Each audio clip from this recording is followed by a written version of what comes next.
जी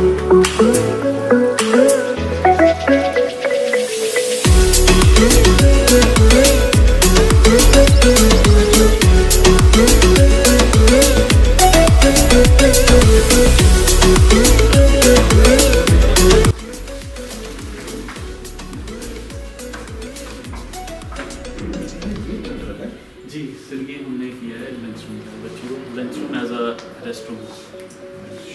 जैसे जो नाइट में बच्चे बैठते हैं, अगर रात को थोड़ा रेस्ट करना चाहें तो वो रेस्ट भी हो जाता है।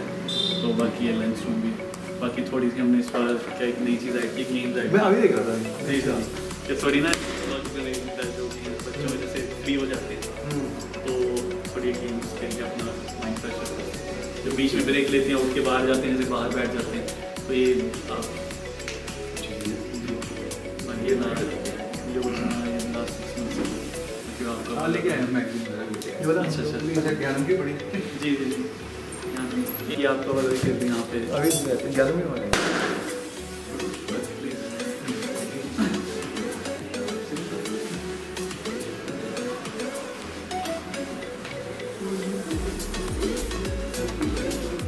अरे दिन में ये बंद ही कर देते हो ना एसी अगर ऑन अभी नहीं चल रहा सर, ये लास्ट 8 मंथ से बंद ही है। ये अब चलेगा मई में शायद में भाई एक वो पहले मई बरसात की जरूरत होती है बहुत ज़्यादा, ये ह्यूमिडिटी हो जाती है, सफोकेशन हो जाती है। तो फिर उस यहाँ से हालांकि मैंने खाली फैन लगा दिए थे, ये एग्जॉस्ट नहीं रहता। अब जैसे वही जुलाई सबसे ज़्यादा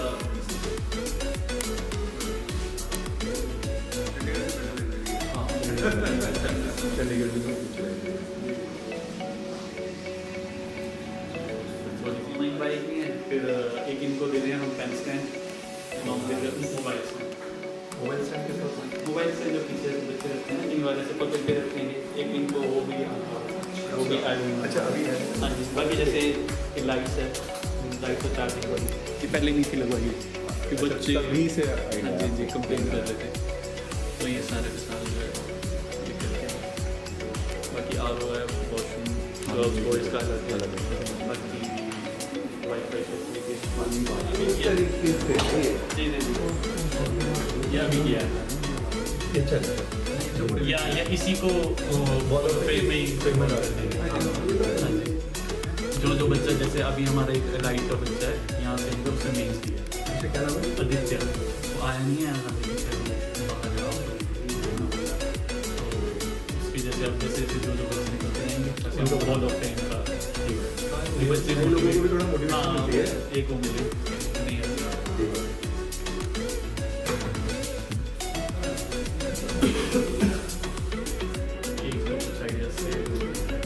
जैसे ये था, ये रेस्टोरेंट वाला था जी। अब इधर से जो थी वो सभी कुछ हो गया जी। बाकी में इनके जो है मंथली इनके मॉक टेस्ट होते हैं, 3 मॉक टेस्ट होते हैं मंथली। अच्छा लेकिन जैसे अलग-अलग कोर्स के हैं तो अलग एक तो मैं लेता हूँ जैसे सिंपल, उसमें सारे कवर हो जाते हैं, एक कॉमन रहता है। अब जैसे हम क्या कहते हैं, अब जैसे अभी पुलिस का कांस्टेबल तो कांस्टेबल के लेवल का ही पूरा OMR शीट पे मोबाइल पे मैं खुद बनाता हूँ। अच्छा पूरा का पूरा मॉक टेस्ट मैं खुद डिज़ाइन करता हूँ। हाँ जी, फिर ये ओपन मोबाइल पे इनको पीडीएफ दे दी जाएगी। अगर कोई OMR भरते हैं, अगर किसी को चाहिए तो हार्ड कॉपी चाहिए तो हम उनको हार्ड कॉपी भी प्रोवाइड करवा देते हैं। तो ये है। बाकी जो आपके साथ वो मिलकर कोलैब हुआ है, उसका भी अनाउंसमेंट आपने आज मैंने बाहर वो कर दिया हुआ। अच्छा उसका जो है ये कंसेप्ट था, ये ओपनिंग था। एंड नेक्स्ट वन इज जो हमारा छोटा सा आपका गेस्ट लेक्चर रखा है और वो कोलैब की जो अनाउंसमेंट है वो आपने वहीं से कर दिया। तो बच्चों का थोड़ा मैंने वो किया हुआ है कि जो भी आपके डाउट्स हैं वो आप पूछ सकते हो। मेरा काम है सीरियसली मैं दिल से बताता हूँ।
guests, dear aspirants and friends, good afternoon and a very warm welcome to each and every one of you.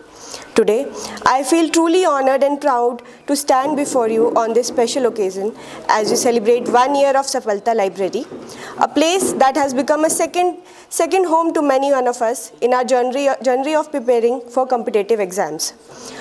On behalf of all aspirants, I would like to express my heartfelt thanks to Mazhar Khan sir, the founder and director of Safalta Library and Success Academy Chamba, for giving us such a quiet, disciplined and motivating environment to study.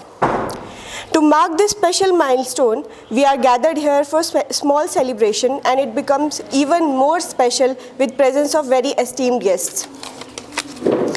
It is my privilege to warmly welcome Shri Vinay Joshi, founder and director of Civil Staff Himachal Pradesh, Shri Vishal Thakur, founder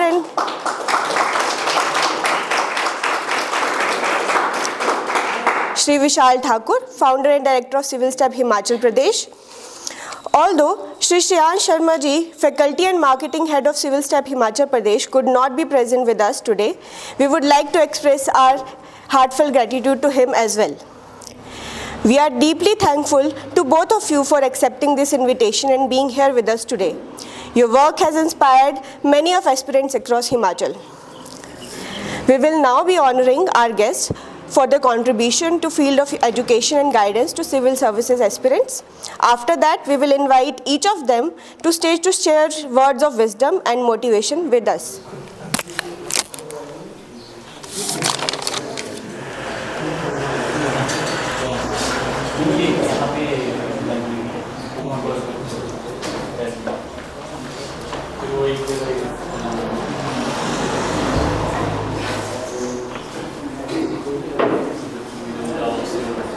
To invite Mazhar Khan sir. Good afternoon everyone. First of all, welcome you all. हमारी छोटी सी celebration के लिए we are completing 1 year of our Safalta Library and we are very honored कि विशाल sir और विनय sir आज हमारे साथ हैं. And thank you so much sir, आप यहाँ आए और बच्चों को. तो सबसे पहले जो है मैं बच्चों को बहुत ज़्यादा थैंक्स करना चाहूँगा कि इस इवेंट को आप सक्सेसफुल बनाने के लिए सर प्लस आपका जो है बहुत बड़ा योगदान है. Thank you so much. और स्टेज पे इनवाइट करूँगा, प्लीज़ सर आइए. जिस वजह से आए भी हैं कि क्योंकि चंबा जैसे हम लोग खुद ही आज ट्रैवल करके आए, तो हमें ऐसा है कि काफ़ी रिमोट एरिया, रिमोट का मतलब क्या है कि दूर है चीज़ें ना, लेकिन सोशल मीडिया है, ऑनलाइन है और जिस तरह की सुविधाएं आज की डेट में हमारे पास अवेलेबल है, नॉट नेसेसरली मैं एजुकेशन की बात नहीं कर रहा, किसी भी फील्ड के अंदर हमारे पास आज की डेट में रीच है यहाँ पर. और जिस तरह से इतना अच्छा इंफ्रास्ट्रक्चर आपके आसपास बना हुआ है चंबा के अंदर, तो काफ़ी अच्छा है. तो आज की डेट में इस बार हम देख भी रहे हैं, अगर मैं एजुकेशन की भी बात करूँ तो HS एग्जामिनेशन लोग हम डील करते हैं उसके अंदर. तो इस बार 2 सिलेक्शन, और आप लोग वाकिफ़ भी होंगे कि 2 सिलेक्शन इस बार चंबा से भी आई है ना. एक नितिन राणा करके है, सिहुंता से है, उसका सिलेक्शन आया HS के अंदर. और एक साहिल मांडला करके है ना, वो भी चंबा से ही सिलेक्ट हुए. तो अब आपके बीच में एग्जांपल्स भी हैं कि चंबा के बच्चे, और हमारे पास ये तो 2 सिलेक्टेड है. इसके अलावा भी बहुत सारे ऐसे बच्चे जो सिलेक्टेड नहीं हुए, लेकिन इंटरव्यू तक तो कई सारे बच्चे ऐसे हैं चंबा के जो मेरे को मुंह जुबानी याद है भी, जैसे सर भी डिस्कस करे थे है ना, डॉक्टर साहब सुशांत करके एक लड़का है यहीं चंबा से, और वो है ना आदित्य है, अलाइड मीन्स इस बार लिखा है. और एक है मनोज पांगी से है, मनोज राणा करके, उसने मल्टीपल इंटरव्यू दिए हुए HS एग्जामिनेशन के अंदर. और इस साल जैसे कांस्टेबल का भी पेपर है, तो अभी सर ने भी हमारे साथ साझा किया कि 61 स्टूडेंट जो है सक्सेस एकेडमी से ही है जिन्होंने ग्राउंड को क्वालिफाई किया, और उसमें से बहुत ज़्यादा स्टूडेंट होंगे जो इस बार पेपर को भी क्वालिफाई कर लेंगे, जो कि रिटन एग्जामिनेशन भी है. तो काफ़ी अच्छे एग्जाम्पल्स हैं, और आपके पास बेस्ट ऑफ द एजुकेशन यहाँ चंबा के अंदर है, और आप लोग भी एक्सेल करेंगे आगे, है ना. जिस तरह से आप लोग तैयारी करें, मेरे को सर ने बताया कि 24 घंटे लाइब्रेरी ओपन है, बहुत रात को लेट 2-2 बजे तक आप लोग बैठ के पढ़ रहे हो. तो अच्छा, बड़ा अच्छी चीज़ है कि इतनी अच्छी जो है एजुकेशन के लिए आप इतना हार्डवर्क कर रहे हो. थोड़ा सा है कि सरकारी भी और थोड़ा जॉब क्रिएट करेंगी तो और अच्छा हो जाएगा कि जल्दी जल्दी छटनी तुम लोगों की सरकारी एग्जामिनेशन के अंदर हो जाएगी. कि थोड़ा विलम्ब भी हुआ है सरकार की तरफ से कि उतने पेपर नहीं हो पाए, लेकिन अब आगे जैसा कोशिश भी है कि 1000 जॉब इस बार कांस्टेबल की आई है, फिर से दोबारा एक्सपेक्टेड है, है ना, और भी पाइपलाइन के अंदर कई सारी वैकेंसी जो अगले 1-8 साल के अंदर देखने को मिलेंगी। तो आपको और एग्जांपल दिखेंगे कि आपके बीच में से ही कई सारे लोग जो है सेलेक्ट होके जा रहे हैं सर्विसेज के अंदर और पर्टिकुलरली गवर्नमेंट जॉब के अंदर। तो आपके लिए भी बड़ा मोटिवेशन है कि यदि ऐसा हो पाता है।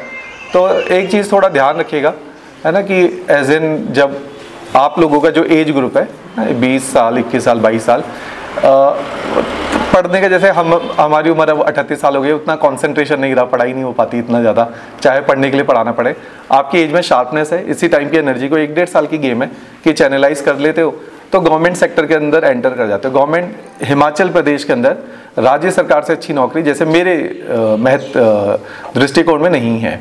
जॉब सिक्योरिटी भी है, इतना अच्छा क्लाइमेट है, हिमाचल में सर्व करने का मौका मिलता है ना। अब तो गवर्नमेंट जॉब के अंदर जो पहले कभी एक मुद्दा होता था 10, 12, 15 साल पहले कि पे स्केल बहुत अच्छा नहीं होता था, अब वो इशू भी नहीं है। पे स्केल्स बहुत हैंडसमली पेड हैं गवर्नमेंट एम्प्लॉयज़। तो ऐसी कोई खास वजह नहीं है कि हम गवर्नमेंट जॉब को जो है हमें एस्पायर करना चाहिए, और आप लोग कर भी रहे। थोड़ा सा एफर्ट ज़्यादा डालना, क्योंकि प्रपोर्शन बहुत कम है ना सिलेक्टेड लोगों का कि हिमाचल के अंदर, और तकरीबन हम और जगहों पर भी विजिट करते हैं तो बहुत आप जैसे ये सारे स्टूडेंट ना बड़े हार्ड वर्किंग है।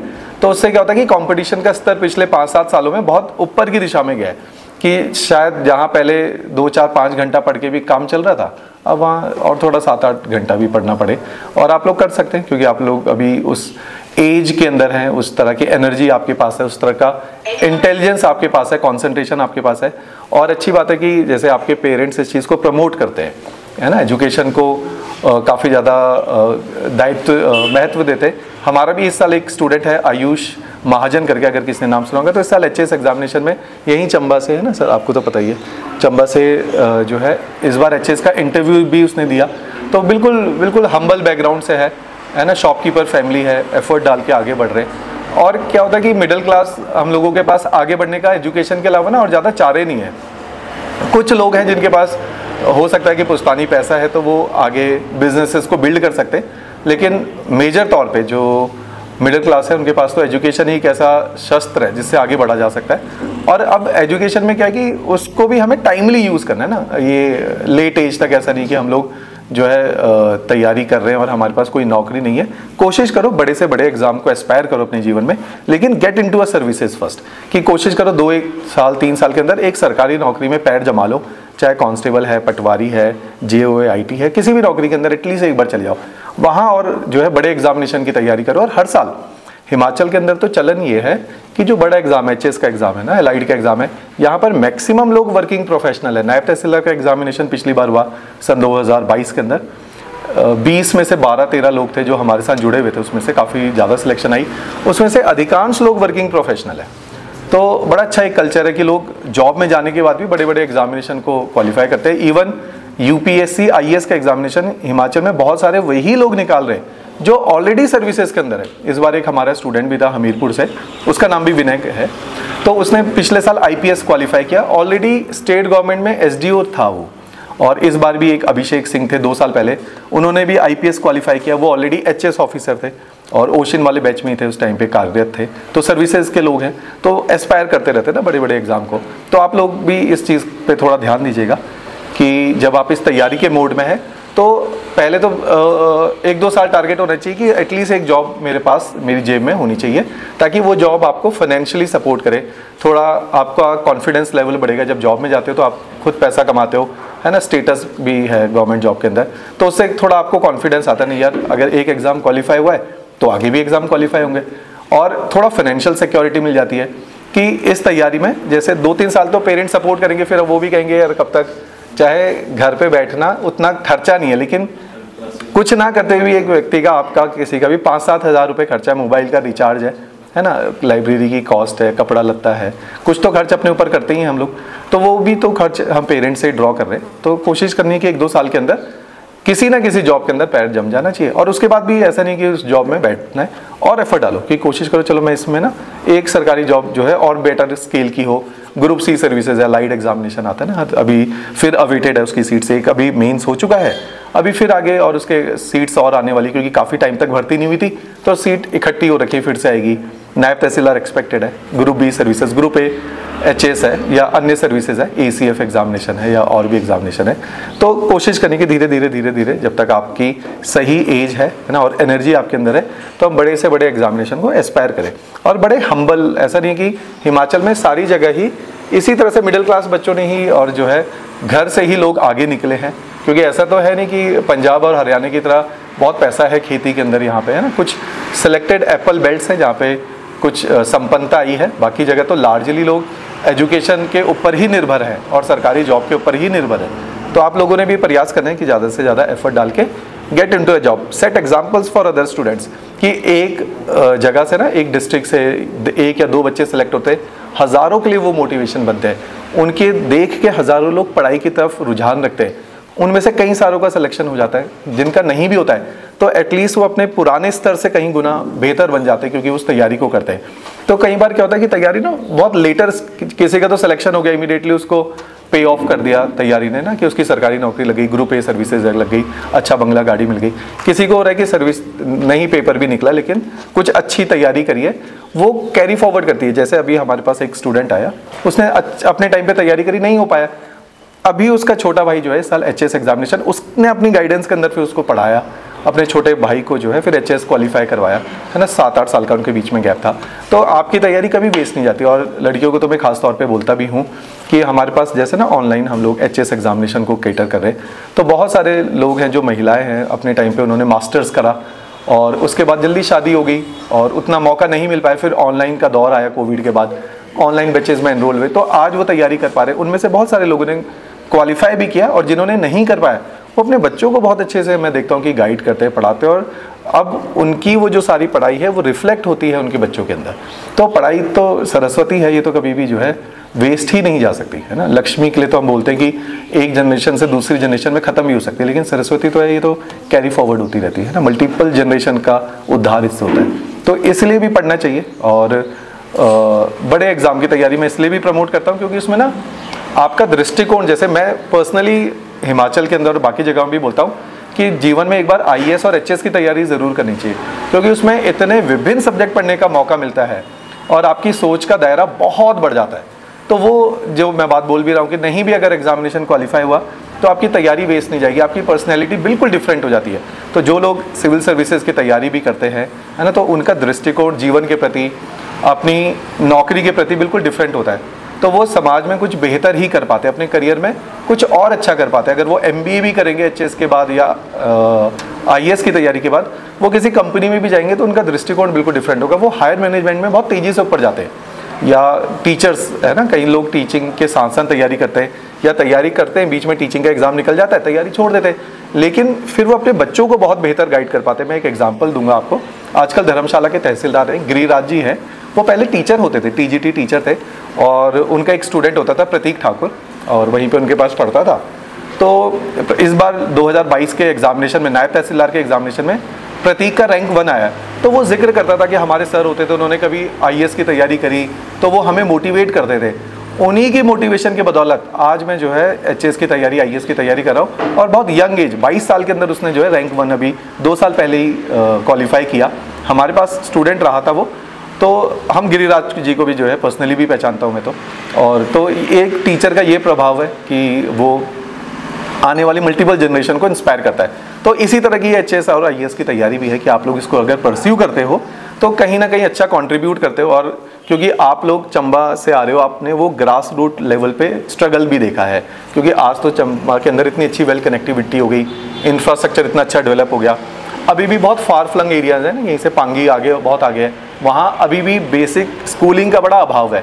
तो वहाँ के स्टूडेंट आज भी हमारे पास जैसे एचएस की तैयारी करते हैं, इंटरव्यू तक पहुँचे तो वो बताते कि कैसे, क्यों उनको ज़्यादा समय लग रहा है पेपर क्वालिफाई करने में ना, क्योंकि बेसिक स्कूलिंग बहुत कमज़ोर रही है, क्योंकि टीचर ही नहीं है, या टीचर हैं तो उतने ज़्यादा टीचर नहीं है जितने एक स्कूल में आवश्यकता है कि एक ही टीचर मल्टीपल सब्जेक्ट पढ़ा रहा है। तो कहीं ना कहीं उनकी बेसिक स्कूलिंग कमज़ोर रह गई है।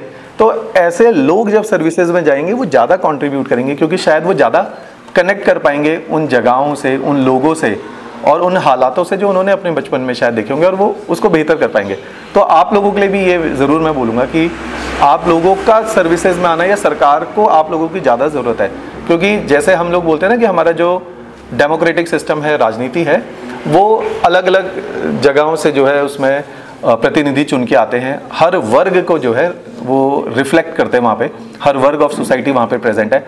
ब्यूरोक्रेसी में भी ऐसी होना चाहिए कि हर जगह के लोगों का सिलेक्शन होना चाहिए, ताकि कोई अर्बन एरिया से लोग आ रहे, शहरों से बच्चे आ रहे, गांव से बच्चे आ रहे और रिमोट एरिया से बच्चे आ रहे, तो वो अगर गवर्नमेंट के अंदर आएंगे तो वो उनको पता है वो सारी समस्याएं कि जिनको वो देखकर आए हैं और वो उनको बेहतर हालात बेहतर करने की कोशिश करते हैं। तो अब तो काफ़ी ऐसा दौर आया कि ऑनलाइन की भी बात है और धीरे धीरे एजुकेशन स्प्रेड हो गई है आगे तक, और दूर एरियाज है, जैसे ना आप लोगों को नहीं होगा, शिमला से ऊपर की तरफ भी जैसे ये है, ऐसी रामपुर करके जगह है, रोडू करके जगह है, वो भी बहुत रिमोट एरियाज है। अब वहाँ से हम देख रहे हैं कि धीरे धीरे सिलेक्शंस आने लगी है, क्योंकि एजुकेशन अंदर तक स्प्रेड हो गई है कि कोचिंग अवेलेबल है, जैसे सर की एकेडमी है और एकेडमी है, तो उससे क्या होता है धीरे धीरे एजुकेशन आप लोग इंस्पायर हो रहे हैं, तैयारी कर रहे हैं, आप में से बहुत लोग इसमें सिलेक्ट भी होंगे।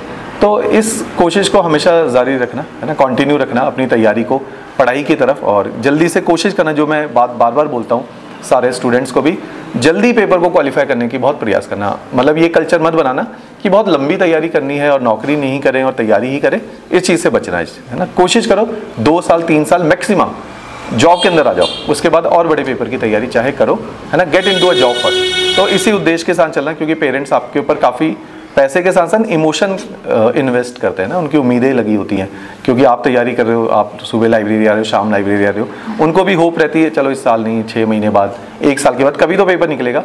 तो उस उम्मीद को भी हमेशा ध्यान रखना अपने पेरेंट्स की, कि आप केवल अकेले नहीं हो जो इस तैयारी को कंटिन्यू करते हो, तो पेरेंट्स भी आपके साथ इस तैयारी को करते हैं, क्योंकि वो आपके थ्रू अपने सपनों को जीते हैं, है ना। कि शायद उनको लगता है यार हमारे टाइम पे तो, आप उनकी कल्पना करो ना, 40 साल पहले तो और कुछ भी नहीं था इंफ्रास्ट्रक्चर, उन्होंने तो उन हालातों में जो कुछ कोई पढ़ पाया, कोई नहीं पढ़ पाया, एजुकेशन नहीं थी और एजुकेशन का महत्व भी नहीं पता था, तो कुछ लोग नहीं पढ़ पाए, जो लोग पढ़ गए नहीं पढ़ गए, एटलीस्ट अपने बच्चों को, आप लोगों को तो पढ़ा ही रहे, है ना। तो आपका भी दायित्व है कि अगर वो इतना इन्वेस्ट कर रहे हैं इमोशनली फाइनेंशियली आपके ऊपर, तो आपने कोशिश करनी है कि उस इन्वेस्टमेंट को सही दिशा में, मीन्स अगर आप एज एन स्टूडेंट है, आपका और कोई दायित्व ही नहीं है पढ़ने के अलावा, क्योंकि अब हम पीछे मुड़ के देखते तो हमें लगता है कि स्टूडेंट लाइफ के अंदर 1-1 घंटा 2-2 घंटा पर डे गवाया हुआ बाद में बहुत चुभता है, जब वो इकट्ठा हो जाता है 4-5 सालों तक, और वो रोज का 2 घंटा 5 साल की कैलकुलेशन में 5000 घंटे बन जाएंगे, तब आपको वो 5000 घंटे चुभेंगे। 5000 घंटे में तो आप दुनिया में कोई भी एग्जामिनेशन क्वालिफाई कर सकते हो या किसी भी मुकाम को हासिल कर सकते हो, अगर सही डायरेक्शन में एनर्जी लगे। तो इसलिए कोशिश करना कि जो पेरेंट्स की उम्मीदें आपके साथ जुड़ी हुई हैं, उनको भी आप लोग जो है टूटे ना, वो तो बेहतर है ना। उनको खुशी होती है कि हम देखते हैं कि हमें इतनी खुशी होती है, हमारे तो जैसे स्टूडेंट इतने बनते हैं, लेकिन हमसे ज़्यादा तो इमोशनल बॉन्ड पेरेंट्स का होगा ना अपने बच्चे के साथ, तो उनको कितना गुना, जैसे आयुष का मैं एग्जांपल ले रहा हूँ, तो वो अभी एचएस नहीं बना, इंटरव्यू दिया, उसके पेरेंट्स इतने खुश हैं कि चंबा से उनका बच्चा जो है निकल के इंटरव्यू देकर आया, हमने उनके साथ ना उसकी इंटरव्यू की रिकॉर्डिंग शेयर करी। हम यूट्यूब पे तो नहीं करते इंटरव्यू की रिकॉर्डिंग, तो सामने से वो कैसा बोलता है, क्या उसकी बॉडी लैंग्वेज है, वो इतना खुश हुए कि हमारा बच्चा इंग्लिश में इंटरव्यू आधा 1 घंटा दे पाता है, कि इसी चीज़ की उनको खुशी है कि हमारे परिवार में पहला कोई है जो 1 घंटा नॉन स्टॉप इंग्लिश बोल पाया, है ना। तो उनकी तो इस तरह की उम्मीदें हैं कि उसको भी हमने कायम रखना है। तो अब उन्होंने उसको सेकंड चांस दिया, चल यार ठीक ही था, तो 3-4 साल से तैयारी कर रहा था, एटलीस्ट तो इंटरव्यू तक तो पहुंच गया, है ना। तो इस तरह पेरेंट्स आपकी बहुत छोटी छोटी उपलब्धियों पे खुश होते हैं। तो इसलिए भी कोशिश करना है कि आपने जो है ज़्यादा एफर्ट करना है, ताकि एटलीस्ट आप उनको खुश देख पाओ कभी ना। तो ये करो, ठीक है। और कुछ आपके कोई डाउट्स हैं या? मैं तो देखो मेरा काम है यहाँ जो है कोशिश करना, मोटिवेट करना, है ना। पढ़ाई वढ़ाई वाली बातें तो हम एकेडमी में जो प्रोसेस वाली पढ़ाई वाली बातें है ना, वहाँ भी करते हैं, है ना। मेरा तो होता है कि थोड़ा सा अंदर एक बार एनर्जी सी भर देना आप लोगों के अंदर। अगली बार कोशिश करूँगा मैं आऊँ तो किसी जो है इधर ही चंबे में ना, मेरे को थोड़ा शॉर्ट नोटिस था, टाइम भी टाइट था, नहीं तो मैं किसी ना किसी सिलेक्टेड व्यक्ति को भी बुलाऊंगा।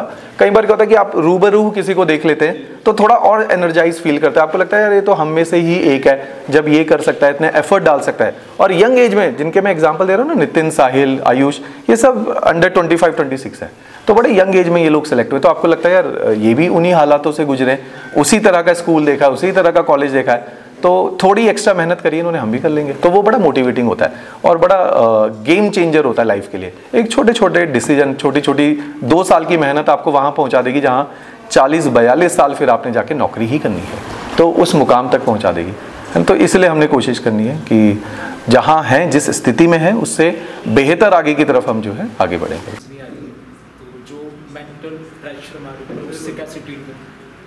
ये ना बड़ा मेंटल प्रेशर ना, आप अपनी तैयारी को बिल्कुल टिच रखो। टिच करने का मतलब है कि आपको पता होना चाहिए कि एग्जाम डिले है, लेकिन एक बार मेरे को जिस दिन मौका मिल गया ना, उस दिन मैं फोड़ दूंगा इस एग्जाम को। मैं ना एक एग्जांपल देता हूँ आपको ना।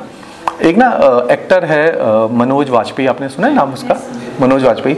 तो देखो कितना मतलब ज़बरदस्त एक्टर है। आज हम अप्रिशिएट करते हैं कि जिस तरह का OTT प्लेटफॉर्म आ गया, उनका फैमिली मैन सीरीज़ आई, नई नई ना मूवीज़ आई। लेकिन एक दौर था, मैंने उन्हीं के पॉडकास्ट में कहीं सुना था ना, एक दौर था, कहते हैं मेरे को ना 10 साल तक 1 रुपये का भी काम नहीं मिला। और कहते हैं मेरे बच्चे भी बड़े हो रहे थे, खर्चे हैं, मैं मुंबई में रह रहा हूँ, उसका अपना एक्सपेंडिचर है, कुछ मूवीज़ शुरू में चली तो उससे थोड़ा बहुत कमाया तो उससे खर्च कर रहा हूँ।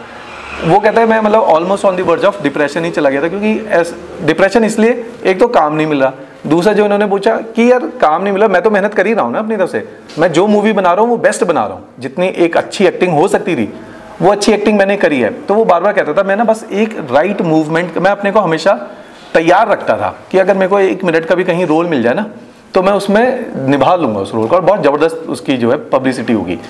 आपको एक मूवी याद होगी, एक ना मूवी आई थी राजनीति करके आई थी। एक तो उसमें मनोज वाजपेयी था, है ना, कैटरीना कैफ थी, और रणवीर कपूर था, बहुत बहुत पॉपुलर। उसमें टोटल जो मनोज वाजपेयी का रोल है ना वो 2.5 मिनट का है, बस 3 घंटे की मूवी है, 2.5 मिनट का रोल है। लेकिन अगर किसी ने वो मूवी देखी, आपको मनोज ऐसा लगता है कि शायद पूरी मूवी में ही मनोज वाजपेयी तो था, और था कौन कि उसका वो 2.5 मिनट पूरी मूवी पे हावी हो गया था। तो इसीलिए मैं बोलूँगा कि मेंटल प्रेशर, आप इस चीज़ का मतलब कि आप ये मानो कि पेपर हो सकता है डिले हो, है ना, अगले साल होगा, है ना, 1 साल बाद और भी हो जाए, लेकिन मैं तैयारी के उस स्टैंडर्ड पे पहुंच चुका हूँ कि मेरे को वो एक मौका चाहिए, तो मैं इस चीज़ पे फोकस कर लूँ, जिसको हम गीता में भी बोलते हैं कि मेरे हाथ में कर्म है ना, हम लोगों के सभी के हाथ में, हम क्या कर सकते हैं। पेपर नहीं आ रहा, हम लोग सरकार पे थोड़ा बहुत प्रेशर बना सकते हैं, लेकिन सरकार हमारे प्रेशर पे नहीं काम करती है। उनके अपने कुछ तरीके हैं, फाइनेंस देखना है, अपोजिशन देखना है, वैकेंसी कितनी आएगी नहीं आएगी ना, मल्टीपल फैक्टर पे उनका डिसीजन मेकिंग है। हम तो थोड़ा बहुत हम भी लिखते रहते हैं, चिट्ठियाँ प्रयास करते रहते हैं, नेताओं से मिलते रहते हैं, है ना, कि वैकेंसी नहीं निकल रही, वो भी हमें आश्वासन देते निकल जाएगी, है ना। तो आपको इस चीज़ का कोई है ना टेंशन नहीं लेनी। आप ये सोचो कोई बात नहीं, अगले साल पेपर होगा। मेरी तैयारी ये है कि जिस दिन पेपर होगा उस दिन मेरे को मतलब मौका ना मिले कि काश रहने का पेपर आ गया और मैं तैयार नहीं था, है ना। आप अपनी तैयारी खींच के रखो, है ना। तो मैं तो यही बोलूँगा कि पेपर वाले नज़र को ना, जिसको हम बोलते हैं कि एंड को मत देखो, आप अपनी तैयारी को देखो, मीन्स को देखो कि हम और कितने एफर्ट मार सकते हैं, है ना। ये एक मौका चाहिए आपको, है ना। और इस साल भी ना करते हुए 2 एग्जाम होने ही होने, नायब तहसीलदार 100% होना है ना, और HAS एग्जामिनेशन होना है। अगर और एग्जामिनेशन की बात करें, जैसे कांस्टेबल का एक एग्जाम अवेटेड है, पटवारी अवेटेड है, आपको बताइए 3 साल से नहीं आया वह, तो पटवारी अवेटेड है, तो वो एग्जाम भी आएगा। आप एक मौके का इंतजार करो बस, है ना। और विद इन अ ईयर आपको 2-3 मौके मिल रहे हैं, तो आप अपने तैयारी को स्टैंडर्ड पे रखो कि मेरे को एक मौके में कर लो, है ना। ये है। और बताओ, और तो कुछ एक मौका का बस मेंस आंसर राइटिंग के लिए। हाँ, मैं बता देता हूँ। ये HAS एग्जामिनेशन में एक प्रीलिम्स है, एक मेंस है, एक इंटरव्यू है। प्रीलिम्स काफ़ी लोगों का निकलता है, मैं संख्या बताता हूँ। जैसे 16,000 बच्चों ने पिछले साल प्रीलिम्स दिया था, जो पेपर देने पहुंचे 16 या 18,000 थे, और 520 बच्चों का प्रीलिम्स क्वालिफाई हो गया था। तो तकरीबन 3% के आसपास का सिलेक्शन रेट है, इतने लोगों का क्लियर हुआ। लेकिन मेंस एग्जामिनेशन के अंदर क्या है कि 520 का क्लियर हुआ, 480 पेपर देने पहुंचे मेंस का ना, और उनके अंदर से केवल 29 लोग हैं जिनको इंटरव्यू की कॉल आई, बस 29 लोग थे, तो काफ़ी कम संख्या। तो उसके अंदर क्या है कि मेंस के अंदर आंसर राइटिंग एक बड़ा इंपॉर्टेंट एस्पेक्ट है। अब आंसर राइटिंग में क्या है कि यूनिवर्सिटी में तो हम भी लिख ही रहे हैं कि हमें ध्यान नहीं होता जी, पहले जब हम लोग तैयारी करते हैं तो पूरी बुक पढ़ने का मन करता है, जब सेमेस्टर शुरू होता है बुक नहीं पढ़ी जाती, फिर टीचर ने जो लिखवाया 2-4-5 पन्ने उसको पढ़ लेते हैं। लास्ट तक हम इतने तैयार होते हैं, हम आगे वाले को कहते हैं तो एक वर्ड दिखा दे, आंसर तो मैं लिख ही लूँगा, है ना। तो उस लेवल की तैयारी पे हम लोग पहुँच जाते हैं। यहाँ पे थोड़ा डिफरेंट है। यहाँ पे क्या है कि हमें, जो मैं बोलता हूँ बात, 1500 आंसर्स घर पे लिख के जाएंगे, और जिस दिन एग्जामिनेशन में हम लोग लिखेंगे तो हम एक बेहतर आंसर लिखेंगे, क्योंकि हम घर पे, जैसे आपने अभी कांस्टेबल में देखा है कि कितने हजारों किलोमीटर दौड़े हो आप, है ना, उस दिन 100 मीटर की रेस के लिए, है ना। तो वही आंसर राइटिंग है कि 1500 जो है आंसर लिख रहे हैं। अब उसके कई सारे स्ट्रक्चर हैं, सब्जेक्ट टू सब्जेक्ट बहुत वेरिएशन है, उसके लिए मेरे को एक बार आप मिलना, क्योंकि वो इतनी बड़ी चीज़ है कि मैं इतने छोटे सारांश में नहीं बता पाऊंगा, है ना। उसके कई सारे प्रोसेस है, बेसिक लेवल पे आंसर राइटिंग कैसे करें, थोड़ी एडवांस लेवल पे कैसे करें, प्रोफेशनल लेवल पे ना वेटरन्स जिसको हम शब्द बोलते हैं उस लेवल पे आंसर राइटिंग कैसे करें। तो वो मल्टीपल स्टेजेस में इस चीज़ को तोड़ दिया है हम लोगों ने, तो वो मैं और विस्तार में बता पाऊंगा, क्योंकि अभी उतना समय मेरे को मतलब ज़्यादा टेक्निकल है उसके अंदर ना, तो उसमें उतना ज़्यादा समय मिल नहीं पाएगा। 2-3 प्रोसेस है, जैसे आंसर राइटिंग के लिए एक हमने किताब, अभी मैं उसी पे काम कर रहा हूँ, पहले भी निकली थी वो किताब, उसका सेकंड एडिशन आ रहा है, मेंस क्वेश्चन बैंक बोलते हैं, उसमें 600 क्वेश्चन हमने डाले विद आंसर। तो उसमें सब है भाई, एक आंसर में इंट्रोडक्शन होना चाहिए, एक बॉडी पार्ट एक है ना, कंक्लूजन होना चाहिए। उसके अलावा हमारे ही ऐप के ऊपर, सिविल स्टेप हिमाचल के ऊपर, हमने पिछले 5 साल का HAS के पेपर को सब्जेक्ट वाइज आंसर राइटिंग जो है डिस्कस करी। जैसे मैंने ज्योग्राफी करी है, विशाल सर ने पॉलिटी और HPGK करी है, कि ये क्वेश्चन है, इस क्वेश्चन की ये जो है अपेक्षा थी एग्जामिनर की इस आंसर से, और इस तरह से उसको निभाना है। तो इतना डिटेल में हमने उसके अंदर कम से कम 250-300 के आसपास क्वेश्चन डिस्कस किए, फ्री है वो, है ना। उसको डाउनलोड करना सिविल स्टेप हिमाचल को, उसमें लिखना है HAS previous year answer discussion, वहां से आपको मिलेगा। फिर तीसरे स्तर पे अलग अलग लेयर है ना, पहला की किताबें हैं, दूसरा ये वीडियो है, तीसरा है कि हमारे कुछ पेड कोर्सेज हैं, उसके अंदर हम 500 क्वेश्चन और आंसर राइटिंग वो जस्ट पेपर से पहले करवाते हैं। जैसे हम नहीं कहते कि जब आपका फाइनल कोई भी एग्जामिनेशन हो, बोर्ड का एग्जाम हो, यूनिवर्सिटी का हो, तो जो 10 दिन पहले पढ़ने वाली चीज़ है वो मसाला डिफरेंट है। तो फिर आखिरी मूवमेंट में पूरा करंट अफेयर के साथ हम 500 क्वेश्चन विद आंसर डिस्कस करते हैं, गाइडेंस ली थी। तो वो पूरा एक लंबा प्रोसेस है फिर, है ना। तो उसको और भी, इससे भी लंबा है, और भी डिटेल में हम लोग चर्चा कर सकते हैं। और इसके अलावा कोई, राकेश के अलावा, कल तो सिलेक्शन लड़कियों का इतना हाई परसेंटेज है, हर प्रकार के एग्जामिनेशन में हम लोग देख रहे हैं ना कि गर्ल्स तो बहुत एक्सेल कर रही हैं, बहुत एक्सेल कर रही हैं। करंट अफेयर का स्तर देखो, HPGK का स्तर देखो, GS का स्तर देखो, सारा बहुत अच्छा आ रहा है। कौन से, जैसे मैं आपको, अगर आपने पढ़ाई में क्या किया हुआ है, graduation bachelor arts, English medium है, हिंदी हिस्ट्री है, हिंदी मीडियम है टोटल, और हिस्ट्री ऑनर्स है ना। आप कोशिश करो, जैसे मैं अगर पर्सनली आपको बोलूँ ना, आप कोशिश करो, क्योंकि SI का स्तर ना अब NT Allied के लेवल पे जाएगा, और पहले भी SI का पेपर आसान नहीं आता था। अगर आप ऑल्दो थोड़ा गैप आ गया है, प्रीवियस पेपर को भी देखो तो वो अच्छे स्टैंडर्ड का है। तो मैं तो जैसे एज एन एस्पिरेंट ना, मैं सभी को अच्छा एक चीज़ बोलूँगा, क्या नाम है आपका? सपना ना, इसने बड़ा अच्छा डाउट पूछा, मैं सभी को क्लियर करूँगा। हमेशा ना अपने पास 3-4 ऑप्शन ओपन रखो।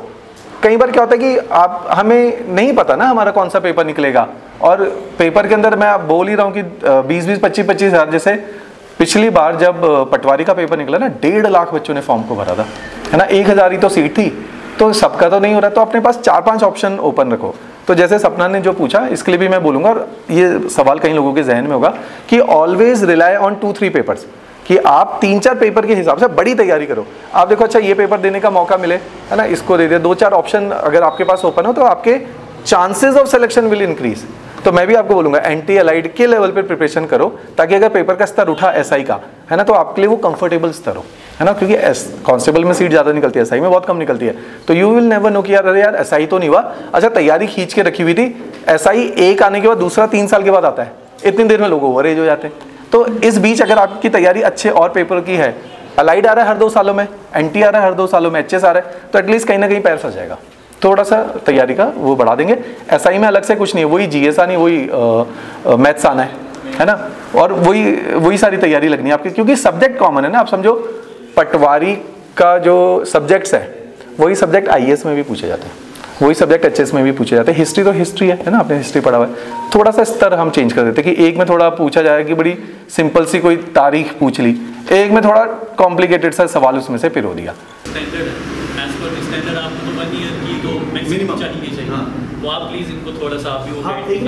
बिल्कुल, सबने देखा होगा 12वीं तक हम लोग ठीक सीरियस होते हैं पढ़ने में ना, रोज 2-4 घंटा मरे से मरा पढ़ ही लेते हैं कि चलो यार नोट्स ही बना लिए, कुछ पढ़ लिया, एक किताब ही उठा ली, 2-4 घंटा पढ़ लेते हैं 12वीं तक। प्रॉब्लम कहाँ आती है? कॉलेज के लेवल पे, क्योंकि कॉलेज में क्या होता है कि हम लोगों को पता है कि कुंजी से पेपर बन रहा है ना, तो पूरे साल क्यों पढ़ें उसको। तो हमें कि एक रात में जब पेपर क्लियर हो सकता है, तो उसके लिए 6 महीने की रातें क्यों खराब करनी है। तो वहाँ नुकसान क्या हो रहा है, हमारी हैबिट ऑफ कंसिस्टेंसी टूट गई। जो 12वीं तक 18 साल 17 साल तक उम्र तक थी, वो 3 साल में गड़बड़ हो गई, और आप लोगों के साथ भी अनुमान यही हुआ होगा ना, क्योंकि एक रात में पेपर क्वालिफाई हो रहा है। अब उसका नुकसान क्या हो रहा है, हम आदी हो गए यार, एक बार डेट तो बताओ पेपर के, मुझ दिन तैयारी शुरू करें। उसका नुकसान क्या होता है, उस मूवमेंट पे तैयारी करने वाले लास्ट के 3-4-6 महीने तैयारी करने वाला कोई रेयरेस्ट ऑफ रेयर ही होगा जिसका पेपर क्लियर हो गया, वो ब्रिलियंट माइंड होगा तब निकाल गया। इन जनरल 99.99% बच्चों का पेपर नहीं क्वालिफाई होता। लास्ट मूवमेंट की परिभाषा 6 महीने है, लास्ट मूवमेंट की परिभाषा 1 महीना नहीं है, क्योंकि आप कंपटीशन के लेवल को ना हमेशा नंबर ऑफ स्टूडेंट से देखो। 1000 सीट पे अगर 1.5 लाख बच्चा कंपीट कर रहा है तो वो 1000 वो बच्चा नहीं होगा जो आखिरी के 6 महीने में जिसकी आंख खुली होगी। वो होगा, जैसे इन्होंने पूछा ना राकेश ने, कि वो अपनी तैयारी उसने खींच के रखी, वो राइट मूवमेंट का वेट कर रहा है। और हर बार ऐसे पेपर बच्चे क्वालिफाई कर रहे पेपर को कि जो इंतजार में थे कि आज पेपर निकले और मैं तैयारी मेरी डन है। तो ये करेंगे हम लोग ना, जो सर ने भी ऐड ऑन किया कि तैयारी में जैसे पेपर का नहीं पता, डेट्स नहीं पता, लेकिन मेरे को ये तो पता है कि 1 साल में 2-3 पेपर देने का मौका मिलेगा, तो मैं वो 2-3 मौके क्यों गवाऊं, क्योंकि मेरे को अगले पेपर देने के लिए फिर 3-4 साल का वेट करना पड़ेगा। तो एक जॉब कैसे निकल रही है, जॉब की सीक्वेंस समझो ना, 1.5 साल में 4-5 नौकरियां निकल रही हैं, फिर 2 साल कोई जॉब नहीं निकलती, फिर 3-4 जॉब निकलेंगी, फिर नहीं निकलेगी। तो साइकिलिक है। तो जो साइकिल अभी तैयारी खींचोगे तो 2-3 पेपर देने का मौका मिलेगा, तो एटलीस्ट उस साइकिल में कहीं ना कहीं पैर फंस जाएगा, है ना, ताकि आगे और बड़े पेपर की तैयारी कर लोगे। तो कोशिश करो, अगर एक बार तैयारी का मन में ठान लिया कि गवर्नमेंट जॉब क्वालिफाई करनी है, तो उस दिन से ऐसी ही तैयारी करो कि 1 महीने के बाद पेपर या 1 हफ्ते के बाद पेपर देना है कि। और एक और जो सर ने बोला, एक और सवाल कई बार बच्चे पूछते हैं कि कितने घंटे पढ़ना होता है, तो इसका मेरे को जवाब, मतलब मेरा जो पर्सनली आंसर है, स्टूडेंट लाइफ पे जो मैं बोलता कि पेरेंट्स आपके ऊपर पैसा और इमोशन दोनों खर्च करते हैं, मुझे नहीं लगता खाने सोने और ट्रैवलिंग टाइम के अलावा शायद कुछ और लाइफ में करना चाहिए जब आप स्टूडेंट हो। जो लोग इस चीज़ को समझ जाते हैं वो 22 और 24 साल के अंदर पेपर को निकालते हैं। जो लोग थोड़ा देर समझते हैं वो 25-26 में निकालते हैं। जो और देर से समझते हैं वो इस जन्म में पेपर नहीं निकालते, है ना। और क्योंकि इतना ही एनर्जी होती है, 2-3 साल में पेपर निकल गया तो निकल गया, फिर नहीं निकलता पेपर, है ना। एज है पेपर्स के अंदर प्राइमरीली, तो HS एग्जामिनेशन लेट तक है, 35 तक है। कितने लोग 35 में जाके क्वालिफाई कर रहे हैं, जितने भी अब सिलेक्शन हो रहे हैं 90% सिलेक्शन बिफोर 25 का ट्रेंड आ गया है। हमारे टाइम पे होता था कि मास्टर्स HS पेपर या IAS पेपर निकालते थे 30-35 के एज ग्रुप में, अब वो ट्रेंड नहीं है। अब हर चीज़ अवेलेबल है, बच्चा बेस्ट ऑफ द स्कूल से पढ़ रहा है, बेस्ट ऑफ द माइंड है, बेस्ट ऑफ द एनर्जी है, वो 2-3 साल के अंदर पेपर निकाल जा रहा है। 21 से तैयारी शुरू करते हैं। अभी तो जैसे अब और क्या बताएं, अब हमारे पास बहुत बड़ा चंक है जिन्होंने 18 से तैयारी शुरू करी थी, इस साल 2025 को वो सारे जो है 21 साल के हो गए और 3-4 साल की तैयारी उनकी हो चुकी है, क्योंकि उनके पेरेंट्स और अवेयर थे, उन्हें दिख रहा है कि 4 साल में पेपर निकल रहा है, तो वो 4 साल 21 साल के बाद देने की जगह 18 साल में शुरू कर देते ताकि 22 में तो पेपर निकल जाएगा। तो ऐसे लोग अब आप लोगों के साथ कम्पीट करेंगे, है ना। तो हमें कोशिश करें, जिस दिन मन में सोच लिया है कि हमें सरकार के साथ काम करना है, राज्य सरकार की नौकरी करनी है, तो उस दिन कोई वजह नहीं होनी चाहिए कि आप पढ़ाई, मतलब आपको ना अभी ये बात उतनी नहीं चुभेगी क्योंकि आपकी उम्र कम है। कुछ टाइम के बाद जब कुछ नहीं बनते हैं और हमारे साथ वाले कुछ चुनिंदा लोग आगे निकल जाते हैं, उस दिन वो एक जो मैं कह रहा हूँ ना घंटा चुभता है बर्बाद किया हुआ, तो वो बाद में चुभेगा। तो इसलिए कोशिश करो, क्योंकि ये मैं होते हुए देखता हूँ कि हमारे वहाँ भी स्टूडेंट है ना, लाइब्रेरीज हैं, स्टूडेंट बैठते हैं पढ़ते हैं, तो मेरे को दिख रहा होता है कि कौन कितना टाइम वेस्ट, हम शाम को देख रहे होते हैं खिड़की से कौन कितना टाइम वेस्ट हो रहा है। तो हम भी उनके लिए इसी चीज़ के लिए चिंता करते हैं कि आज से 2-3 साल के बाद ये चीज़ को रियलाइज़ करेंगे कि कितना जो है कीमती समय अभी निकल गया है ना। आप लोगों के पास वो शायद टाइम नहीं है, क्योंकि आप लोग सारे ग्रेजुएट हो। ग्रेजुएट के बाद तो बस पेरेंट्स को उम्मीद होती है कि अब आप सेटल हो गए और घर पे पैसा लेकर आओगे, कि जो आपको 21-22 साल उन्होंने जो पैसा खर्च किया आपके ऊपर, वापस करने का टाइम है इस टाइम तक। इस टाइम थोड़ी वो पैसा खर्च करेंगे आपके ऊपर, ठीक है। और बताओ इसके अलावा वो आपकी विशाल सर एक कोलैबोरेशन के बारे में जो है आप लोगों को बताएंगे, सिविल्स टाइप और सक्सेस एकेडमी को हम लोग कोलैब करेंगे। ठीक है, मैं बस 2-3 चीज़ें जो वो आप लोगों के साथ डिस्कस करूंगा और उसके बाद एक स्पेशल अनाउंसमेंट करूंगा जिसके लिए हम सब लोग जो है वो यहाँ पे जुड़े हुए हैं। देखिए, एग्ज़ाम जो है that is part of your life, है ना। Exam is not your life. जैसे बहुत बार हम लोग जो अपनी ज़िंदगी को इस एग्ज़ाम के साथ, और एग्ज़ाम का मतलब है कि हम लोग सरकारी एग्ज़ाम के साथ जो है उसको रिलेट कर देते हैं। क्लियर। जैसे राकेश, है ना, राकेश जी का जो सवाल था वो बहुत जेन्युइन सवाल है कि अगर 2021 में कोई SI का फॉर्म भरता है और 2025 आ गया, लोग ओवर एज हो गए और पेपर निकल ही नहीं रहा है, तो फ्रस्ट्रेशन होना जो वो बहुत ज़्यादा लाजमी है। इसमें ऐसा नहीं है कि आप लोग फ्रस्ट्रेट नहीं हो, ठीक है। मैं मान ली, अब देखिए हमारा काम जो है वो आप लोगों को पॉजिटिव रखना भी है, but that is the harsh reality कि हम लोगों को सच्चाई जो वो एक्सेप्ट करनी पड़ेगी कि सरकार से पेपर नहीं कंडक्ट हो रहा है। अब यहाँ पे 2 एजम्पशंस हैं। 2 एजम्पशन ये है कि क्या फ्यूचर में होगा, किसी को कुछ नहीं पता है। दूसरी एजम्पशन है कि शायद फ्यूचर में होगा और उसी के लिए होपफुली जो आप सब लोग प्रिपरेशन कर रहे हो और उसके लिए जो आप लोग तैयारी कर रहे हो। तो जो मोटिवेशन है वो हमेशा उम्मीद के ऊपर होती है, हमेशा आस के ऊपर होती है। एंड अनफॉर्चुनेटली आपकी जो उम्मीदें, आपकी जो आस है वो आपके ऊपर नहीं किसी और के ऊपर डिपेंडेंट है। क्लियर। आपके अगर आपको परफॉर्म करने का मौका मिले तो होपफुली आप लोग अच्छा परफॉर्म करोगे, बुरा परफॉर्म करोगे, लेकिन एटलीस्ट आपको एक सेटिस्फेक्शन होगी कि आप सब लोग जो है वो आपको एक मौका दिया गया। जब मौका नहीं मिलेगा तो फ्रस्ट्रेशन होना जो है ये बहुत लाजमी है। बट अगेन इस स्पेसिफिक टाइम पे हम लोग क्या करें, और देखिए ये चीज जो है वो हम लोगों को जिंदगी का एक बहुत इंपॉर्टेंट लेसन देगी। क्लियर? तभी मैं कह रहा हूं कि एग्जाम बहुत बार सरकारी नौकरी मिलने के बाद क्या, सरकारी नौकरी मिलने के बाद आपकी रियल जिंदगी जो वो शुरू होगी। उसके बाद शादी करोगे, बच्चे हो गए, उसके बाद परिवार की सुननी पड़ेगी, उसके बाद समाज की सुननी पड़ेगी, उसके अनुसार रहना पड़ेगा। तो एग्जाम जो वो आपका कभी भी खत्म होने वाला नहीं है। एक जो सबसे इंपॉर्टेंट चीज यहां पे है वो है आप लोगों का एटीट्यूड, किस तरह से जो आप लोग चीजों को पिक करते हो। और हमेशा आप लोगों का जो एटीट्यूड है वो पॉजिटिव होना चाहिए। देखिए दिन में बहुत बार हम लोग बहुत अच्छा फील करते हैं, बहुत कॉन्फिडेंट फील करते हैं कि आज तो मैंने बहुत अच्छा पढ़ा, या आज तो मेरे घर वाले मेरे से बहुत ज्यादा खुश हैं। क्लियर? और बहुत बार जो हम लोग लो फील करते हैं। तो ध्यान रखिए, this is a part and ना, ये basically part and parcel of life है। आप जिंदगी के हर पल के ऊपर, सरकारी नौकरी मिलने के बाद भी आप लोगों के मन में जो इस तरह के इमोशंस आएंगे। तो सबसे इंपॉर्टेंट चीज है इस स्पेसिफिक समय में आप सब लोग, इन जनरल मेरी आप लोगों को सजेशन है कि आप सब लोगों को जो है एक पॉजिटिव इंटेंट, पॉजिटिव एटीट्यूड के साथ जो है वो जीवन जीना है। अब ये बोलना शायद थोड़ा आसान है, लेकिन इसके अलावा जो वो आप लोगों के पास कोई भी जो है वो ऑप्शन नहीं है। आपको इसी के साथ जो वो आगे बढ़ना पड़ेगा। दूसरी और सबसे महत्वपूर्ण चीज यहाँ पे ये है, वो ये है कि जैसे अगर मैं थोड़ा सा अगर अपने बारे में आप लोगों को बताऊं तो मैं भी हिमाचल प्रदेश से ही हूँ और हमीरपुर डिस्ट्रिक्ट से मेरा संबंध है।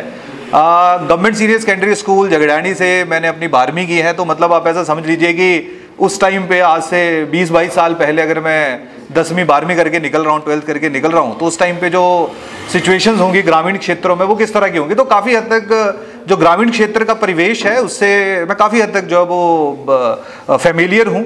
लेकिन एक बात है कि जैसे मैं यहाँ पे आया और इसके साथ साथ हम लोग हिमाचल के अलग अलग जगहों के ऊपर भी जा रहे हैं, तो एक बड़ी पॉजिटिव चीज़ क्या है कि एटलीस्ट आप लोगों के लिए एक एनवायरनमेंट क्रिएट किया जा रहा है, जिस एनवायरनमेंट के लिए शायद मैं चंडीगढ़ मूव किया था या दिल्ली गया था या किसी कारणवश मेरे को जो वो अपना गाँव छोड़ना पड़ा था। क्लियर? तो सबसे इंपॉर्टेंट चीज़ क्या है कि आप कहाँ से हो, कोई वो परिभाषित नहीं करेगा कि आप लोग आगे क्या करोगे। आप अब क्या कर रहे हो वो परिभाषित करेगा आपको कि आप फ्यूचर में क्या करोगे। आपके घर वालों ने जितना कर सकते हैं अच्छा कर रहे हैं, बुरा कर रहे हैं, लेकिन आप सब लोग स्पेसिफिक टाइम पे लाइब्रेरी आ रहे हो, ग्रेजुएशन कर ली हुई है, एग्जाम की प्रिपरेशन कर रहे हो, तो इसका मतलब है कि घर वाले जो वो आप लोगों के सपोर्टिव है। तो यही सबसे इंपॉर्टेंट चीज़ होती है। इसके बाद जो मेहनत है, हार्डवर्क है, that is the most important virtue. Clear? मेहनत को कभी भी कोई रिप्लेस नहीं कर सकता है। ये बोलना कि मैं अंग्रेजी नहीं बोल सकता हूँ, इसका मतलब सीधा सीधा है कि आप लोग मेहनत नहीं करना चाहते हो। ये बोलना कि मैं लोगों के सामने नहीं बोल सकता हूँ, इसका मतलब है कि आप मेहनत नहीं करना चाहते हो। ये बोलना कि मैं इस चीज़ को अचीव नहीं कर सकता हूँ, इसका सीधा सीधा मतलब है कि आप लोग जो वो मेहनत नहीं करना चाहते हो। तो hard work is the most important virtue. और जब ये मेहनत जो है वो डिसिप्लिन के साथ इंटीग्रेट हो जाती है और राइट स्ट्रैटेजी के साथ, राइट थॉट प्रोसेस के साथ, राइट इंटेंट के साथ, राइट एटीट्यूड के साथ, जब हम लोग इसको इंटीग्रेट करते हैं, यानी कि एक दूसरे के साथ जोड़ते हैं, तो जो भी हम लोग, देखिए मैं आपको एग्जाम स्पेसिफिक कोई गाइडेंस नहीं दूंगा, मैं आप लोगों को बस यही कहूंगा कि जो भी कर रहे हो, बीए कर रहे हो, एमए कर रहे हो, बीएड कर रहे हो, क्लियर, टीजीटी कर रहे हो, पीजीटी कर रहे हो, पुलिस कर रहे हो, एसआई करोगे, कुछ भी करोगे, एचएस करोगे, आईएएस करोगे, कुछ भी करोगे, हर एक चीज जो है वो आप लोगों ने एक पूरी प्लानिंग, एक पूरी स्ट्रैटेजी, एक पॉजिटिव इंटेंट के साथ करनी है। आप लोगों के साथ जो कुछ नेगेटिव चीजें हो सकती हैं कि जैसे फॉर एग्जांपल बहुत बार रहता है कि जैसे मैं आपको डिस्कस कर ही रहा हूँ कि 10वीं तक या 12वीं तक चलिए 11th-12th में मेरा साइंस मीडियम था, तो मजबूरन हम लोगों को अंग्रेजी में जो वो साइंस पढ़नी पड़ती थी, लेकिन 10वीं तक तो सारा हिंदी मीडियम था। क्लियर? और 11वीं 12वीं में जो साइंस पढ़ी वो समझ तो आती थी, वो याद ही करनी पड़ती थी क्योंकि अंग्रेजी नहीं अच्छी थी। क्लियर? लेकिन जैसे जैसे समय आगे बढ़ता है वैसे वैसे जो वो आप लोगों को उन चीज़ों के ऊपर काम करना पड़ता है। तो भाषा जो है वो सिर्फ एक माध्यम है। और एक और चीज़ है, अगर आप किसी भाषा में जो है वो बहुत ज़्यादा सक्षम नहीं हो किसी भाषा को बोलने के, तो भाषा जो वो आपको परिभाषित नहीं करती है।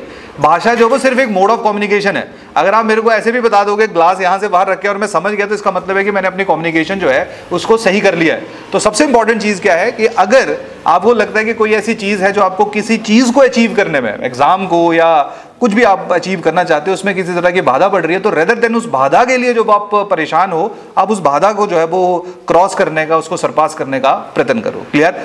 तो मेहनत, discipline, right intent, positive attitude, these are most important virtues जो आप लोगों को exam, again one aspect of your life है, आप लोगों को बाकी चीज़ों में भी अच्छा करने में जो है वो आप लोगों की मदद करेगा। क्लियर हो गई बात यहाँ पे? डन? तो बस आपका जो है वो ज़्यादा समय मैं नहीं लूँगा और बोलने को, क्योंकि हम लोगों की आदत होती है पूरा दिन बोलने की, तो मैं आप लोगों को ज़्यादा बोर भी नहीं करूँगा। क्लियर? बट अगेन जो एग्ज़ाम स्पेसिफिक चीज़ें थी, सिविल स्टैट क्या कर रहा है, वो सर ने आप लोगों को थोड़ा सा ब्रीफ कर दिया। जो इम्पोर्टेंट कोलैबोरेशन हम लोग सर के साथ कर रहे हैं वो है जो हमने ऑब्जर्व किया चंडीगढ़ के अंदर बैठ के। देखिए, जो हम लोग सिविल स्टैफ बनाना चाहते थे वो सिविल स्टैफ हिमाचल के लिए ही था। और आई डोंट नो आप में से कितने लोग हम लोगों को जानते हैं, लेकिन मैं थोड़ा सा एक और ब्रीफ कर देता हूं। जब सिविल स्टैफ हम लोगों ने शुरू किया तो हमारा एक ही इंटेंट था कि किस तरह से जो है वो हम लोग अच्छी चीज़ों को एक जगह के ऊपर बिल्कुल अफोर्डेबल या फ्री लेवल के साथ जो वो बच्चों के साथ शेयर कर सके। क्लियर? तो आप लोग देखिए, कोई भी ऐसा एग्जाम नहीं है जिसकी फ्री प्रिपरेशन जो हम लोग नहीं करवाते हैं। 4-5 चैनल हम लोग अलग अलग हैं, चाहे टीचिंग की बात करें, चाहे आईएएस की बात करें, यूपीएससी की बात करें, एचएएस की बात करें, एनटीए, लाइट। क्लियर? हर एग्जाम में वो लोग जो सेल्फ स्टडी कर रहे हैं या वो लोग जिन्होंने प्रिपरेशन कर ली हुई है उनके लिए रोज फ्री सेशंस होते हैं, हर रोज। क्लियर? तो हमारा मेन ऑब्जेक्टिव सिविल स्टैफ को शुरू करने का यही था कि हम लोगों को जो लगता है कि हिमाचल के अंदर होना चाहिए था उसको हम लोग किस तरह से जो वो हिमाचल में पहुंचा सके। हम लोगों ने ऑनलाइन माध्यम को चूज किया, उसके पीछे हमारा बहुत बड़ा कारण था कि हम लोगों को जो टीम चाहिए थी वो हम लोगों को नहीं मिल रही थी। यही कारण था कि हम लोगों ने जो है वो चंडीगढ़ से जो है वो सिविल स्टैफ की शुरुआत की। लेकिन अब हम लोगों को एक चीज़ समझ आ चुकी है कि जैसे फॉर एग्जांपल आप लोगों ने तैयारी कर ली, आप लोगों को टेस्ट लिखने हैं। अब टेस्ट लिखने के लिए बहुत सारे लोग जो वो चंडीगढ़ मूव करते हैं। देखिए, हमारे पास आना जो है वो इंपॉर्टेंट नहीं है, आप लोगों ने खर्चा करना है। वहाँ पे आप लोगों को जो है वो बहुत बार जो पीजी की कॉस्ट है चंडीगढ़ में, ट्रैवलिंग कॉस्ट है, चंबा से काफ़ी दूर है। आज हम लोग चंडीगढ़ से ट्रैवल करके आए हैं मॉर्निंग में, तो काफ़ी दूर है, तो वो बहुत ज़्यादा कॉस्टली हो जाता है और बहुत बार जो वो हर एक बच्चा शायद उस चीज़ को अफोर्ड नहीं कर सकता है। यही कारण है कि हमारे जितने भी टेस्ट होंगे, जितने भी टेस्ट का मेरा मतलब क्या है कि जो भी सिविल स्टैफ हिमाचल जिन जिन चीज़ों से डील करता है, चाहे हम एचएस की बात करें, यूपीएससी की बात करें, एनटी, एलाइड, टीचिंग एग्जाम्स की बात करें, हर एक के जो टेस्ट है जो चंडीगढ़ में अवेलेबल है वो सेम टेस्ट जो है वो आप लोगों को चंबा के अंदर भी मिलेंगे। और जो सर की एकेडमी सक्सेस एकेडमी है वहां पे आप उन पेपर्स को आके अटेम्प्ट कर सकते हो। क्लियर बात? तो आप लोगों को जब अपना शहर छोड़ने की आवश्यकता नहीं है। और यही जो है वो एक स्पेसिफिक और स्पेशल अनाउंसमेंट थी। और उसके साथ साथ हम लोग ये भी प्रयत्न करेंगे कि जितनी भी बुक्स हम सब लोग प्रोवाइड कर सकते हैं लाइब्रेरी में, उतनी बुक्स जो हम लोग चंडीगढ़ से भिजवाएं, हिंदी और इंग्लिश माध्यम दोनों माध्यम में जो हमारा ये मेन उद्देश्य है। अभी तक मेनली हम लोग इंग्लिश मीडियम में ज़्यादा काम कर रहे थे, लेकिन अगेन जब हम लोग जैसे हिमाचल में अलग अलग जगहों के ऊपर जा रहे हैं तो वहाँ पे भाषा जो है वो एक बहुत बड़ा हर्डल है, एक बहुत बड़ी परेशानी है। तो हमारा प्रयत्न जो है, हमारी कोशिश जो है वो यही है कि हम लोग दोनों माध्यम में जो है आप लोगों की जितनी मदद कर सकते हैं, जितनी हेल्प कर सकते हैं, उतनी हेल्प करें। क्लियर? तो ये एक छोटी सी अनाउंसमेंट थी जो मैं आप सब लोगों के साथ या हम सब लोग जो है आपके साथ करना चाहते थे। इसके साथ साथ अगर आप लोग कभी भी आपको किसी भी तरह का कोई परेशानी आ रहा है, कोई प्रॉब्लम है, समझ नहीं आ रहा है कि करना क्या है जीवन में, तो सर आपके पास हैं, आप सर से बात कर सकते हो। अगर आपको लगता है कि जी हमसे बात करनी है तो सर के जरिए आप लोग हमसे भी बात कर सकते हो। हम लोग कोशिश ये करेंगे कि आपके साथ ऑनलाइन सेशन प्लान कर ले, या जितना हो सके अगर हम चंबा आ सके। और देखिए, मतलब जैसे विनय सर तो हमेशा चाहते थे कि हम लोग मतलब हिमाचल के अंदर जो वो सेंटर ओपन करें, लेकिन जैसे मैंने आपको बताया कि कुछ परेशानियां थी, कुछ प्रॉब्लम थी, जिनके कारण हम लोग नहीं कर पाए उस स्पेसिफिक समय पे। लेकिन ये है कि हम लोग जब भी हिमाचल आते हैं तो हम लोगों को तो बढ़िया लगता है, हमारा मन तो यहाँ से वापस जाने का नहीं करता। क्लियर? और अभी भी जब भी मैं थोड़ा परेशान हो जाता हूँ तो मैं भी अपने गाँव चला जाता हूँ, वहाँ पर 7-8 दिन लगाता हूँ। लोग ढूंढते रहते हैं कि मैं कहाँ चला गया, लेकिन अगेन मेरे को जो रिलैक्स शांति मिलती है वो वहीं मिलती है। बट अगेन हर चीज़ जो है वो हमारे अकॉर्डिंगली नहीं चल सकती है, कोशिश हम कर रहे हैं उसको नियंत्रित करने की। तो ये मैं पूरी भूमिका जो इसलिए बांध रहा हूँ कि अगर जितना हो सके जब हम लोग यहाँ पे आएंगे तो आप लोग, जैसे आज तो मेरे को पता है बहुत ज़्यादा कंफर्टेबल नहीं होते हैं सवाल जवाब करने में, क्योंकि हम लोगों को ये लगता रहता है कि दूसरा जो है वो हमारे बारे में क्या सोचेगा। लेकिन हम लोग ये भूल जाते हैं कि दूसरा तुम्हारे बारे में क्या सोचेगा इससे तुम्हें कोई फर्क नहीं पड़ना चाहिए, ना ही उसकी सोच जो है वो आपके व्यक्तित्व को परिभाषित करेगी। तो आप लोगों को आप अपने बारे में क्या सोचते हो वो बहुत ज़्यादा इंपॉर्टेंट है।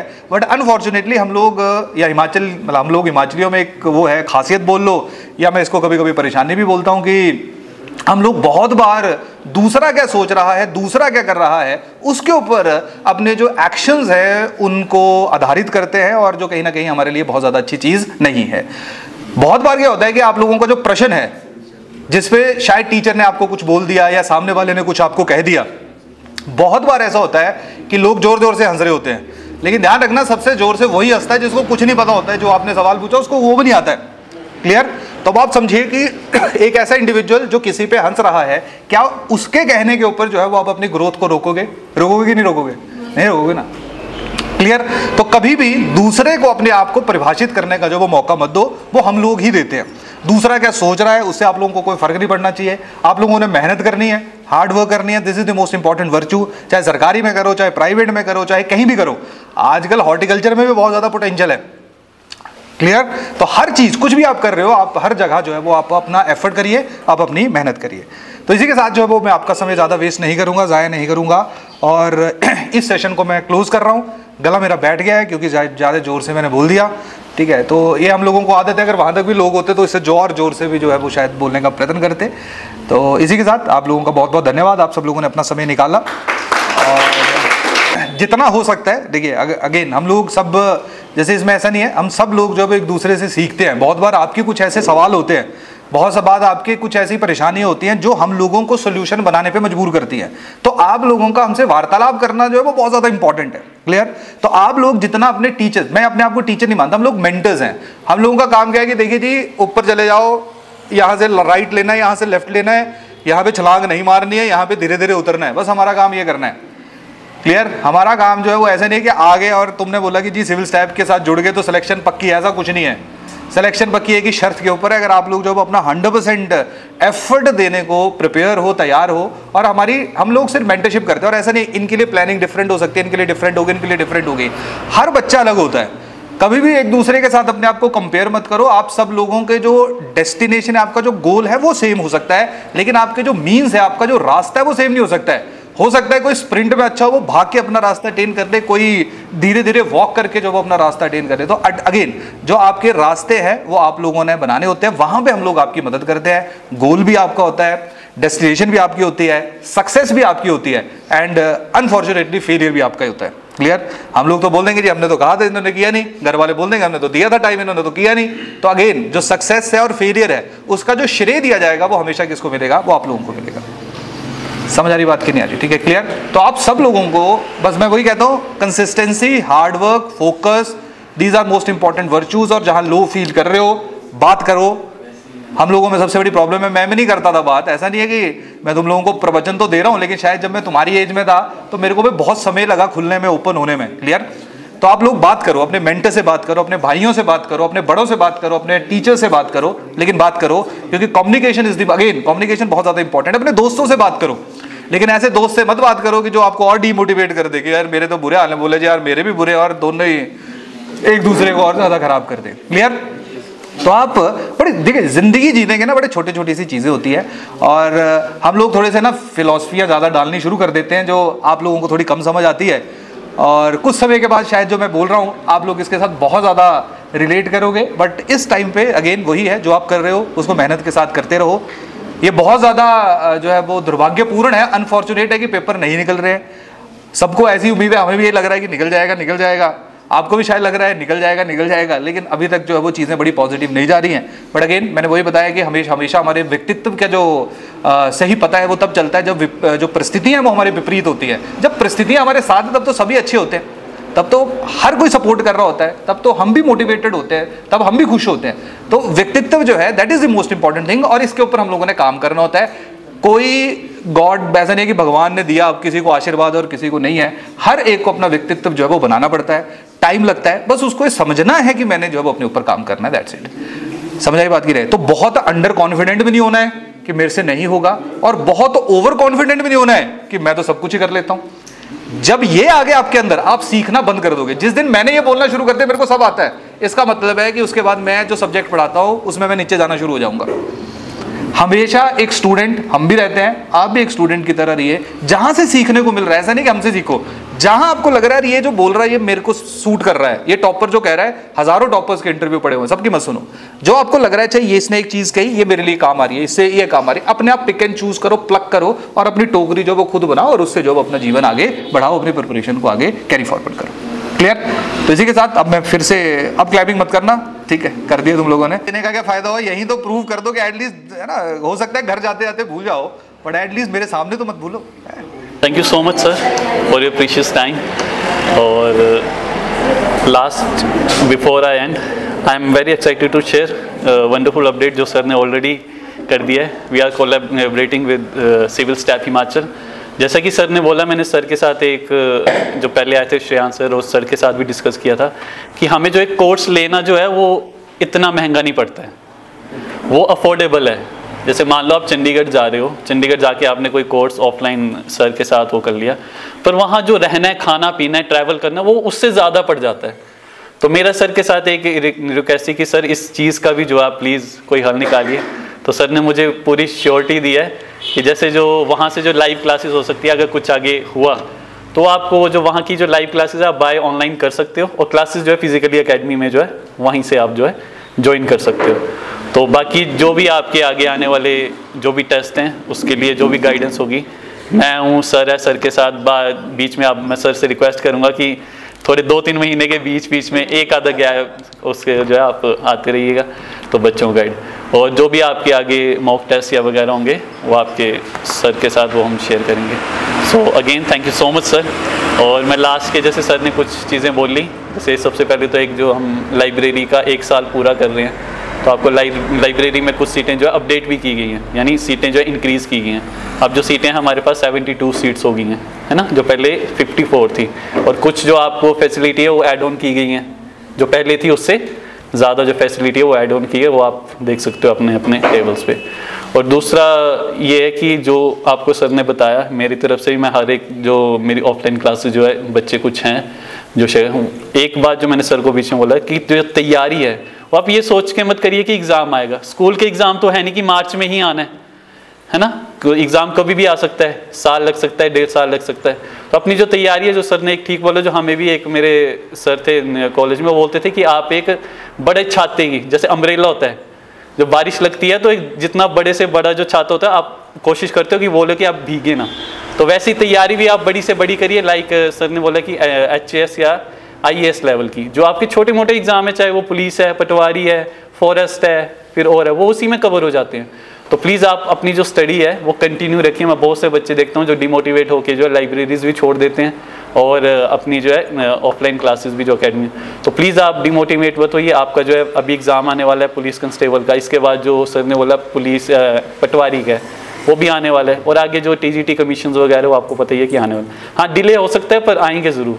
तो आपको ये नहीं चाहिए कि जब आएगी नोटिफिकेशन, मेरे को यूजली सर बच्चे बोलते हैं कि जब नोटिफिकेशन आएगी तब हम तैयारी स्टार्ट करेंगे, तो वो एक एक वो नहीं, स्ट्रेटेजी नहीं है मेरे अकॉर्डिंग। तो मैं बोलता हूँ जैसे सर को मैंने बोल दिया कि 1 साल जो है मैक्सिमम आपको चाहिए 1 साल अपनी पूरा सिलेबस कवर करने को। देन उसके बाद जब तक आपका एग्जाम नहीं होता है तो multiple revision and mock test, जितने आप MCQs जो है लगा सकते हो।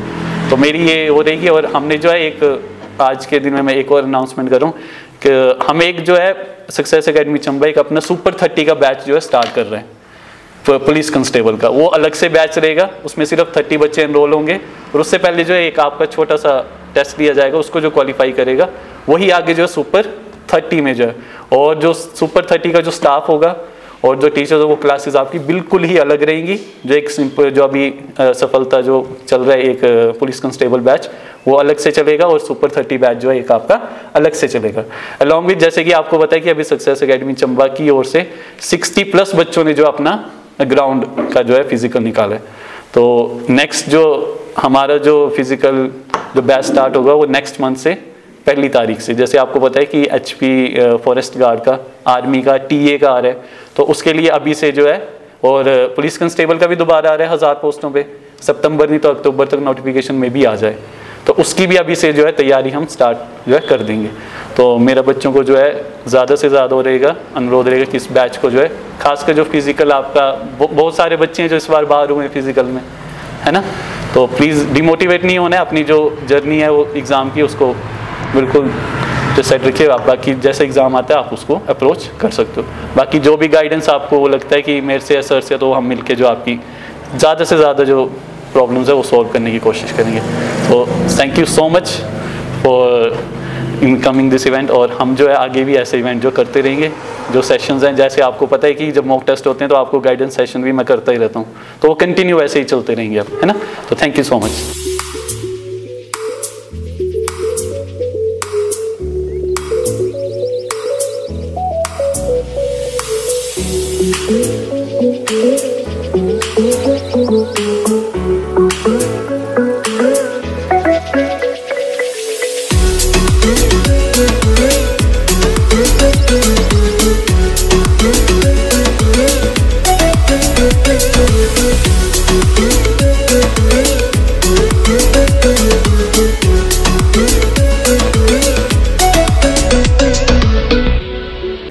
सिविल स्टैप हिमाचल के द्वारा चंबा के लिए एक बहुत ही स्पेशल अनाउंसमेंट है। यहाँ पे हम लोग सक्सेस एकेडमी के साथ एक कोलैबोरेशन कर रहे हैं, जहाँ पे सिविल स्टैप हिमाचल के जितने भी टेस्ट रहेंगे, चाहे हम लोग HAS की बात करें, NT, Allied, TGT एग्जाम्स, वो सारे ऑफलाइन माध्यम से सक्सेस एकेडमी चंबा के अंदर कंडक्ट करवाए जाएंगे। तो होपफुली आप सब लोगों को ये हमारे जो इनिशिएटिव्स हैं वो आपके काम आएंगे।